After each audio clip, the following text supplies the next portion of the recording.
হঠাৎ করে টাকার দরকার হলে এই একটি আমল করুন, এমন জায়গা থেকে টাকার ব্যবস্থা হবে আপনি কল্পনাও করতে পারবেন না। হঠাৎ আমাদের এমন হয়ে যায়, কোটি টাকার মালিক, লক্ষ টাকার মালিক, টাকার তার কোনো অভাব নাই, কিন্তু হঠাৎ এমন একটি সময় এসেছে যখন তার কাছে একটি টাকা পর্যন্ত নাই। এমন অনেক সময় আমাদের নিজেদেরও কিন্তু হয়ে থাকে। তখন আপনি যদি এই একটি আমল করতে পারেন, ইনশাআল্লাহ এমন জায়গা থেকে টাকার ব্যবস্থা হয়ে যাবে আপনি কোনোদিন কল্পনা করতে পারবেন না। আমরা যখন অভাবে পড়ে যাই, যখন আমাদের টাকার খুব বেশি প্রয়োজন পড়ে, সর্বপ্রথম আমরা আমাদের ফ্রেন্ডদেরকে কল দেই, বন্ধুদেরকে কল দেই এবং আত্মীয় স্বজনদের কাছে কল দিয়ে বলি যে দোস্ত আমার তো টাকার দরকার। কিন্তু যখন কঠিন অভাবে পড়ে যাবেন, মনে করেন যে আপনারা এই মুহূর্তে টাকা লাগবে, এখন কি করবেন? আমি বলি যে বন্ধুকে কল দেওয়ার আগে, বাবা মাকে কল দেওয়ার আগে, আত্মীয় স্বজনদেরকে কল দেওয়ার আগে আপনি যদি আপনার রবকে কল দিতে পারেন, সেটা সবচেয়ে বেশি কার্যকর হবে, ঠিক কিনা?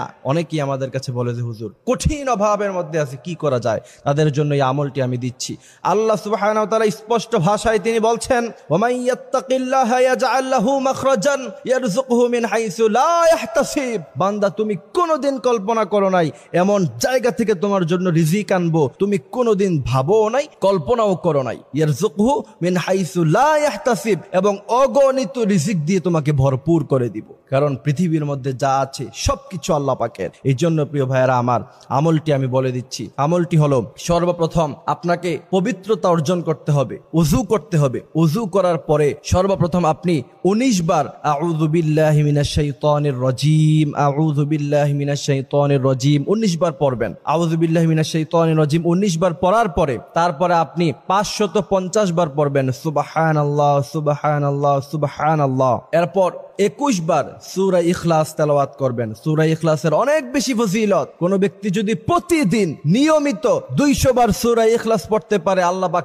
300 ফজিলত তাকে প্রদান করবে। তার মধ্যে অন্যতম ফজিলত হলো রিজিকের কোনোদিন কোনো অভাব হবে না। সুবহানাল্লাহ। এই জন্য প্রিয় ভাইরা আমার, 21 বার সূরা ইখলাস, এরপর দুরূদ ইব্রাহিম পড়বেন। আল্লাহুম্মা সাল্লি আলা মুহাম্মদ ওয়া আলা আলি মুহাম্মদ কামা সাল্লাইতা আলা ইব্রাহিম ওয়া আলা আলি ইব্রাহিম ইন্নাকা হামিদুম মাজিদ। এই গোটা দুরূদ ইব্রাহিম পুরোটা পড়বেন। দুরূদ ইব্রাহিম যদি না পারেন তাহলে সাল্লাল্লাহু আলাইহি ওয়াসাল্লাম 100 বার পড়বেন।